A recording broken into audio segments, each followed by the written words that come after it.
Hello दोस्तों। मैं आपका अपने चैनल पर स्वागत करता हूं, जिसका नाम है द हॉन्ट। आज ये मेरी पहली स्टोरी है जो मैं अपने चैनल पे पोस्ट कर रहा हूं। उम्मीद करता हूं आप लोगों को पसंद आएगी। तो हम स्टोरी की शुरुआत करते हैं। अगर आप लोगों को इस स्टोरी को पसंद आए तो प्लीज़ लाइक एंड सब्सक्राइब ज़रूर करें और अपना सपोर्ट ज़रूर दें। तो आज की एक स्टोरी जो है मैं जो आपके साथ साझा कर रहा हूँ, ये एक रियल एक्सपीरियंस पे है और ये मेरे ही एक दोस्त के साथ घटी घटना है। तो स्टोरी ये है कि बात कुछ ऐसी थी कि दोस्तों की मेरे दोस्त की जो सिस्टर हैं वो दिल्ली में जॉब करती थी। वहाँ जॉब करते हुए उन्हें एक बार बुरे सपने आना चालू हुए। वो अकेले रहती थी एक रेंट के कमरे में। उन्हें नहीं पता था कि वो कैसे इन सब चीज़ों में पड़ गईं। हुआ यूं कि वो जिस कमरे में रहती थीं वहाँ उनको बुरे सपने आना चालू हुए और कई बार उन्हें ऐसा भी महसूस होता था कि वो अकेली नहीं है रूम में। जैसे कि हम सब एजुकेटेड लोग सोचते हैं कि ये सब भ्रम है हमारा, तो वो भी यही सोचती थी। बट धीरे धीरे ये सब यानी कि बुरे सपने आना, लोगों की परछाइयाँ दिखना बढ़ने लगा और इसी बीच उनकी जॉब भी चली गई। जॉब जाने का कारण ये नहीं था कि उनको सपने आ रहे थे, बट यस किसी कारणवश ऑफिस में प्रॉब्लम्स एंड ये ऑल की वजह से उनकी जॉब चली गई। अब वो न्यू जॉब की तलाश कर रही थी। इस पूरे टाइम उनके ये बुरे सपने और परछाई दिखना चालू रहा। उनको उनकी मम्मी ने ये सजेस्ट किया कि चाहें तो वो एक नया रूम ले लें, हो सकता है कि नए इन्वायरमेंट में जाएं तो वहाँ पे उनको अच्छा लगे। बट दिल्ली में कमरे बदलना इतना आसान नहीं। फिर उनकी एक नई जॉब लगी। वहाँ उन्होंने थोड़ा टाइम काम किया, बट वहाँ जॉब का माहौल सही नहीं लगा, पर उन्होंने जॉब छोड़ दी। इसी समय भी उनको सेम वही सपने आना और चीज़ें दिखना वैसे का वैसा ही चालू था। वो रात को सो नहीं पाती थी। वो जैसे ही आंखें बंद करती थी उन्हें उल्टे सीधे सपने दिखते थे, उल्टी चीज़ें दिखती थी, जिससे वो घबरा कर उठ जाती थी। और लास्ट में जब उनकी सहन करने की क्षमता से बाहर हुआ तो वो वापस घर आ गई। घर आने के बाद भी उनके साथ होने वाली चीज़ें बंद नहीं हुई। जनरली हम ये चीज़ें बोल देते हैं कि लोकेशन चेंज होती है तो चीज़ें बंद हो जाती हैं, बट ऐसा कुछ नहीं हुआ। वो इतना ज़्यादा डरती थी कि उनकी जो मम्मी थी उन्हें किसी ने बोला कि आप ऐसी ऐसी दरगाह पे जाइए, वो बड़ी मान्य दरगाह है, तो वहाँ जाएंगे तो आप 1 या 2 बार में सही हो जाएंगे। अब उन्होंने जब वहाँ जाना चालू किया तो जितनी देर वह दरगाह में रहती थी उतनी देर उनको बहुत आराम मिलता था। मतलब वो वहाँ पे आराम से सो भी सकती थी, कोई बुरा सपना नहीं आना, कोई कुछ नहीं। बट जैसे ही घर आती थी तो वो चीज़ें वापस चालू हो जाती थी। अब ये दिक्कत टाइम के साथ में बढ़ना चालू हो गई थी। मेरे दोस्त और उसकी सिस्टर 2 भाई बहन हैं, जिसमें मेरा दोस्त जो है वो छोटा ब्रदर है और जो उसकी सिस्टर है वो बड़ी हैं। अब जो मेरा दोस्त है उसकी पहचान एक मुसलमान आदमी के साथ थी। जब उसने उसे बातों ही बातों में ये बात बताई कि उसकी सिस्टर के साथ में ये सब हो रहा है, तो उसने ये बोला कि मैं आपकी इस चीज़ में मदद कर सकता हूँ, मेरे पास भी कुछ पावर्स हैं, आप कहो तो मैं एक बार आपके घर विज़िट करना पसंद करूँगा। तो मेरे दोस्त ने उसे घर बुलाया। जब वो आया और उसने अपने जो भी वो मंत्र पढ़ते हैं या जो भी कलम पढ़ते हैं, उसके बाद उसका कहना ये था कि आपके घर में कोई एक चीज़ नहीं बल्कि 18 लोग हैं। और उसने ये भी बताया कि आपके यहाँ पे जो एक कमरा है उसमें जो शोकेस है उसमें जितनी भी डॉल्स रखी हैं ये सब वहाँ जाके स्टे करते हैं। तो उसने ये बोला कि आप मुझे थोड़ा समय दें, मैं इसका जो भी कर सकता हूँ मैं करूँगा और मेरे को एक बार अपनी तरफ से ट्राई करने दें। मेरे दोस्त के पास में कोई और ऑप्शन नहीं था, ना उसकी मदर के पास में कोई ऑप्शन था, तो उन्होंने भी कहा कि चलो ठीक है, अब जान पहचान वाला है, कोई दिक्कत नहीं है, जो कर सकते हैं वो करके देख लेते हैं। अब जब उन्होंने उसके ऊपर काम करना चालू किया, तो जब पहली बार उसने सिटिंग दी घर में आके, तो लौटते वक्त में उसका एक्सीडेंट हो गया।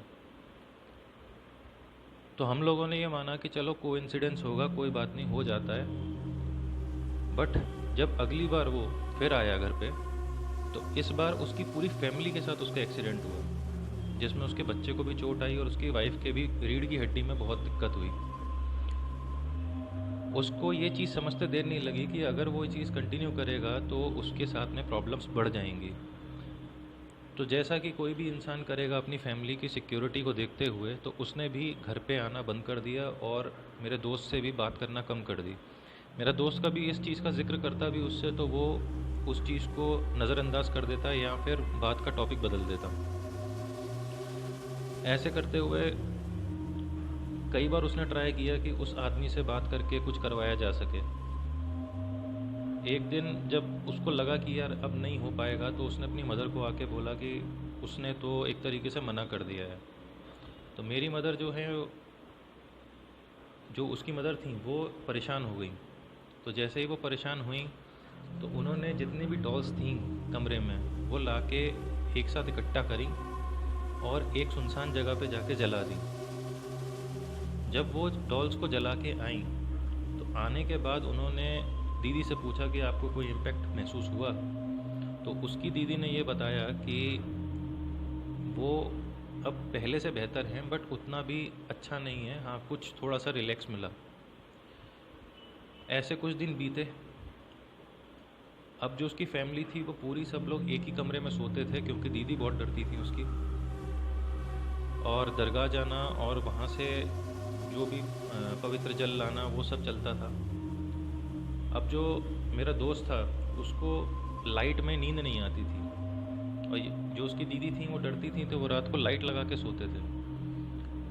तो मेरे दोस्त ने सोचा क्यों ना मैं अलग कमरे में सोता हूँ, कोई दिक्कत नहीं है, इन लोगों को डर लगता है, अपन तो मानते नहीं हैं। तो उसने ट्राई करने के लिए एक दिन अपने फर्स्ट फ्लोर वाले रूम में अकेले जाके सो गया। अब 3 बजे के अराउंड उसको समझ में नहीं आ रहा कि ये सपना है। बट हुआ क्या कि जब उसने ये देखा कि वो बिस्तर पे लेटा है और उसकी एकदम से नींद खुलती है, उसकी पूरी बॉडी पैरालाइज्ड है, वो सिर्फ अपनी आंखें और मुंह हिला सकता है और कुछ नहीं हिल पा रहा उसकी बॉडी में से। उसने बहुत कोशिश करी, तो उसको ऐसा लगा जैसे किसी ने जकड़ लिया हो, या बिल्कुल बॉडी पैरालाइज हो गई। उसने इधर उधर देखने की कोशिश करी, किसी से हेल्प मांग सके, क्योंकि जनरली वो अपनी मदर के साथ सोता था, तो उसको ये था कि हाँ हो सकता है कि मेरी मदर आसपास हो। तो उसने जैसे ही बगल में अपने देखा, तो उसने देखा कि उसकी मदर उसके बगल में लेटी है, और उसकी मदर उसकी तरफ घूर घूर के देखे जा रही हैं। उसको बड़ा अजीब लगा कि यार मेरी मदर ऐसे क्यों मुझे घूर रही हैं। जब वो उनको देखता रहा, झटपटाता रहा, देखता रहा, तो उसने महसूस किया कि अब उसकी जो मदर हैं, उन्होंने अपना रूप रंग बदल लिया और वो एक लेडी में कन्वर्ट हो गई, जिसने एक ब्लू कलर की साड़ी पहनी हुई थी। वो लेडी वहाँ बिस्तर से उठी और उसको देखते हुए उनका जो वॉशरूम था, उस वॉशरूम में चली गई। अभी इसे कुछ समझ नहीं आ रहा था दोस्त को कि ये चल क्या रहा है, बस उसको ये समझ में आ रहा था कि कुछ तो गड़बड़ है। तो उसको ध्यान आया कि उसकी दीदी जब बहुत डर रही थी, तो वो भगवान का नाम ले रही थी। तो उसे कुछ नहीं सूझा कि उसे कौन से भगवान का नाम लेना है। उसे ओम नमः शिवाय दिमाग में आई और उसने ओम नमः शिवाय जपना चालू कर दिया। जैसे जैसे वो ओम नमः शिवाय जपता रहा, वैसे वैसे उसका पैरालिसिस ख़त्म हो गया। जैसे ही उसका पैरालिसिस ख़त्म हुआ, वो फटाफट बिस्तर से उठा और उसने देखने की कोशिश करी कि यार कौन मेरे कमरे में आ गया। तो उसने जैसे ही वॉशरूम में झांका, तो उसने देखा कि वो लेडी वहीं खड़ी उसकी तरफ देखते हुए मुस्कुरा रही है, और ब्लू कलर की साड़ी में और पल्लू लिए हुए सिर पे। उसको समझ में नहीं आया। उसने उसकी तरफ जैसे ही आके पूछा कि तुम कौन हो, तुमको क्या चाहिए, तो वो एकदम से वहाँ से गायब हो गई। अब वो सपने में ही है इस समय, और उस सपने में ही सोच रहा है कि यार यहाँ से चलते हैं, नीचे मदर से जाके बात करते हैं। वो जैसे ही वहाँ से निकलने को हुआ, उसने देखा एकदम से सामने उसके वही लेडी वापस से एकदम आके खड़ी हो गई और फिर से उसको देख के मुस्कुराने लगी।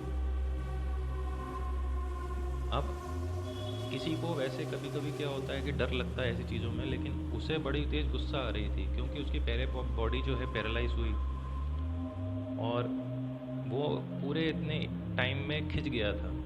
तो जैसे ही वो निकलने को हुआ तो उस लेडी ने उसका रास्ता रोका, तो उसे बहुत तेज़ गुस्सा आई। उसने उसको बहुत तेज़ चिल्लाया लेडी को, और जैसे ही मारने को हुआ तो वो लेडी फिर गायब हो गई, और वो फटाफट अपने कमरे से बाहर निकलने के लिए भागा। जैसे ही उसने अपने जो गेट था उस कमरे का, उसमें पर्दे टंगे थे आगे, तो उसने जैसे ही पर्दे के बाहर पैर स्टेप आउट किया, उसकी नींद खुल गई। नींद खुलते ही उसने देखा कि वहाँ बिल्कुल कमरे में सन्नाटा है, रात के 3, 4, साढ़े 3 बज रहे हैं। वो समझ गया कि ये कोई बुरा सपना नहीं था, ये कुछ और ही चीज़ थी। क्योंकि जनरली जब हम सपनों से उठते हैं तो हमें कुछ ना कुछ ऐसा महसूस होता है कि हमें लगता है कि हाँ वो सपना था, बट ये उसे सपना नहीं लग रहा था। अब उसकी हिम्मत नहीं थी कि उस कमरे में आगे सो सके, तो वो फटाफट वहाँ से उठा, नीचे गया और अपने वहीं पे जगह बना के सो गया, क्योंकि सब लोग सो रहे थे। जब सुबह सब लोग उठे तो उन्होंने पूछा, भाई तुम तो ऊपर सो रहे थे, तुम नीचे कैसे आए? तो उसने उन्हें बताया कि ऐसा है कि रात को मेरे साथ ऐसा ऐसा घटा। तो जब उसकी मदर और उसकी सिस्टर को पता चला तो उसकी सिस्टर ने उससे बोला कि हाँ ये लेडी मेरे को भी दिखती है, तुम्हें भी दिखी? तो मैंने कहा हाँ दिखी मेरे को। तो उसने बोला कि इसका मतलब ही हम लोगों का वहम नहीं है, यहाँ पे कोई प्रॉब्लम ज़्यादा है। तो मेरे दोस्त की फैमिली जो है एक गुरुजी से को बिलीव करती हैं, उनके फैमिली के जो गुरु रहते हैं, तो उनको फ़ोन लगाया गया। तो उन्होंने कहा कि मैं अभी टेम्परेरी यहाँ से कुछ कर देता हूँ मंत्र वगैरह, और बाकी मैं एक कलावा भेजूँगा, तो वो आप लड़के को पहना देना, तो उसको बुरे सपने और ये सब चीज़ों से प्रोटेक्शन हो जाएगी। बाकी आपके घर में चीज़ें हैं लेकिन वो समय लेंगी जाने में, क्योंकि वो पावरफुल है। इतना आप ये समझ लें कि धीमे धीमे जाएंगी, एकदम आप सोचें कि वो चली जाएंगी तो नहीं जाएंगी। उसके कुछ दिन बाद वो कलावा जो है उनके द्वारा भेजा गया आया, और अब मेरा दोस्त नीचे सो रहा था उतने दिन से। फिर उसने कलावा पहना, उसके बाद से उसको वो सपने आना बंद हो गए। हाँ, बट उसको रियलाइजेशन होता था कि घर में कुछ है, बट वो जो चीज़ें उसको सपने में आके नुकसान किए थी, वो चीज़ें होना बंद हो गई थी। अब उस चीज़ को काफ़ी समय हो चुका है उसके साथ, और उसकी दीदी भी पहले से काफ़ी कवर कर गई हैं। ऐसा नहीं है कि वो पूरी तरह ठीक हैं, बट हाँ अब वो एक नॉर्मल इंसान की तरह जॉब कर पाती हैं, और पहले से काफ़ी हद तक, मतलब 90% आप कह सकते हैं कि वो ठीक हैं। और बाकी ये उनकी रियल स्टोरी थी। मैं उम्मीद करता हूँ आपको ये पसंद आई होगी। अगर आपको पसंद आई हो तो मेरे चैनल को प्लीज़ लाइक एंड सब्सक्राइब करें और अपना सपोर्ट दें, ताकि मैं और ऐसी ही स्टोरीज़ आपके साथ शेयर कर सकूँ।